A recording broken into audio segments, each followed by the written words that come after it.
So public relations, I wanted to emphasize this. It's all about relationships. It's all about relationships. Now I know it says public relations, but if you want to be a good PR practitioner, you make it interpersonal.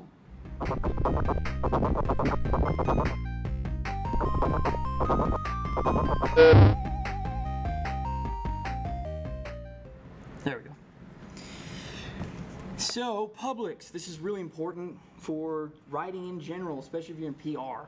A public is a group of people who have an interest in an organization or with whom the organization need to communicate. Publics may be classified in two major groups, internal and external. This is straight from the book, okay? The internal publics, the most important stakeholders, shareholders, who directly benefit from the company. Stakeholders are always the most important because they own a piece of your company. Personal interest groups, employees, members, influencers. Now, it's a silly word nowadays, but there's an example. University students. Those are kind of considered influencers because we all have an influence on the university. Knowing publics is paramount. That's why it's in red. Okay, we have to know who our publics are, especially if we want to write to them. External publics. The public in general, everybody else. Consumers, contributors, the media. All of this is based on research. So when we're writing, we research the external publics and try and make whatever we're writing directed toward them. But most importantly, the internal. PR professionals, we communicate with publics in the media. Makes sense. Public relations. Council management on PR practices. So when I say council management, there's not a dash in between there. You counsel the management. You counsel the higher-ups, whoever's ahead of you, on your PR practices. So public relations, I wanted to emphasize this. It's all about relationships. It's all about relationships. Now I know it says public relations, but if you want to be a good PR practitioner, you make it interpersonal. You make it to where, for instance, I want to have a student and TA relationship with every single one of you. I try and remember all y'all's names, right? Ask you how you're doing, all that sort of stuff. Even though I have 44 students. Public relations. Now, with writing, if you're a PR practitioner, you do a lot of brochures, newsletters, news coverage. What's the assignment we just did? No, the one we're doing. What are they called? Strategic writing. Period. Strategic writing. And then damage control. Now, it's kind of like a different subset of PR, but you're most likely going to be doing it. Damage control. And you're going to want to know how to do that well. There are different tactics and things of that nature, but companies mess up. We all mess up. We're human. We make mistakes. Now, a lot of times what you can do to mitigate this, if you make a mistake, you come right out and say it. I made a mistake and I'm going to get better, I promise. A lot of people typically take that right off the bat. Okay? What's up? I said like BP oil.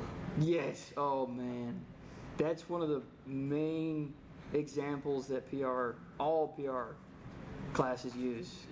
Yeah. BP oil. That was terrible. So here's the types of news releases. If y'all aren't listening now, then now's the time, because there's 3 different types. I suggest this one. It's the most straightforward. It's the one I did. You don't have to worry about anything else like entertainment or other info, background info and stuff like that. It's just a straight news story. You follow the inverted pyramid like we've been practicing, and it begins with the 6 honest serving men. Here's the feature. Notice how much more information is on this dang slide. You present a human interest story, so you make it a little bit more human. You humanize it. You begin with a traditional headline, so it's a little bit different format. Wordplay is acceptable, just not too much, like narratively speaking. The lead helps paint a picture. You do it with a short anecdote. A short, interesting anecdote, personal experience. Still use the inverted pyramid, it's just a little bit different formatting. And then for the assignment, you do include a boilerplate. Who can tell me what a boilerplate is? Anyone remember? Isn't that summary of the company? Yes, and it goes at the very bottom before the hashtags, right before the hashtags, the boilerplate. 1 to 3 sentences. If you have room, I suggest 3 sentences explaining the company. If you don't, 1 sentence that's a list that explains the company. So with this type of news release, you would include the boilerplate. With the other one, guess what? You wouldn't necessarily have it. So the last one, hybrid. Good for hard news with a human interest angle, So it's a lot of this stuff is kind of just intermingling the other few releases. Begins with a lead, you move to an announcement. So you start off with like description and stuff like that, and then you move into the announcement, more straightforward stuff. For the purpose of the assignment, you can do an announcement and move to a feature. So there's different angles you can take this, but like I said, just golly, gun for this one. Gun for an announcement style. But if you want to be pretty and you want to be narrative, you can choose a different one. And like I suggested last time, I would suggest when you're submitting, if you choose a different style, please let me know in the comments, just so I know what I'm looking for. Okay, professionalism. This is probably a refresher also.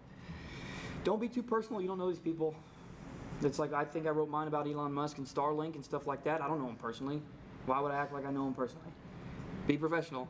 Don't overdo pleasantries. You can include them, but don't take up too much room with being all flowery. Okay.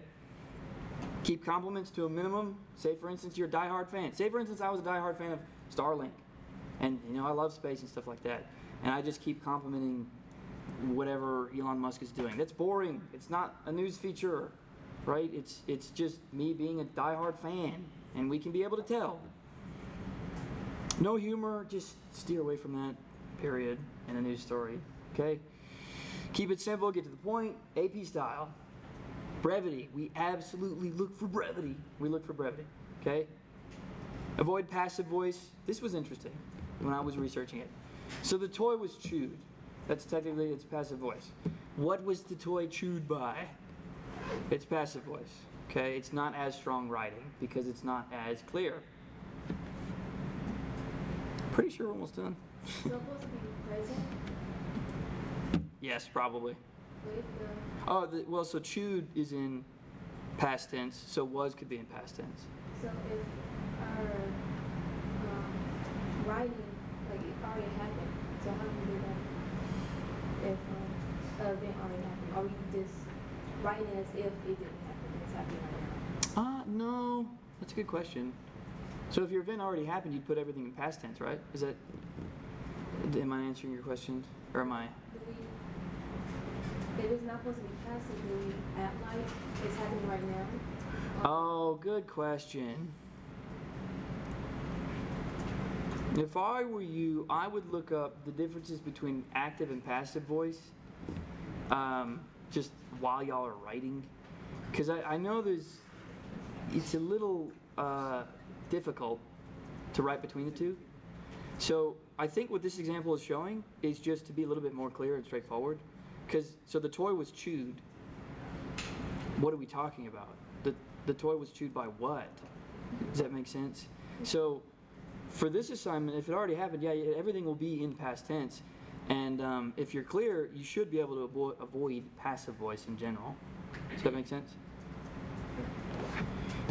And then once we're writing, if you'd like to show me an example, it might be a bit easier if I could read it. Yeah? Plagiarism. Taking someone else's work. We all know this. Don't, for the love of everything good, don't do that. You do need to properly cite and show attribution, so that means quotes and citing who you quoted. And also self-plagiarism is a thing. So if you've written something before and submitted it as an assignment before and used the same stuff, we can also see that. It's a thing. For the longest time, I did not know self-plagiarism was a thing. So that's why it's in red. This is straightforward.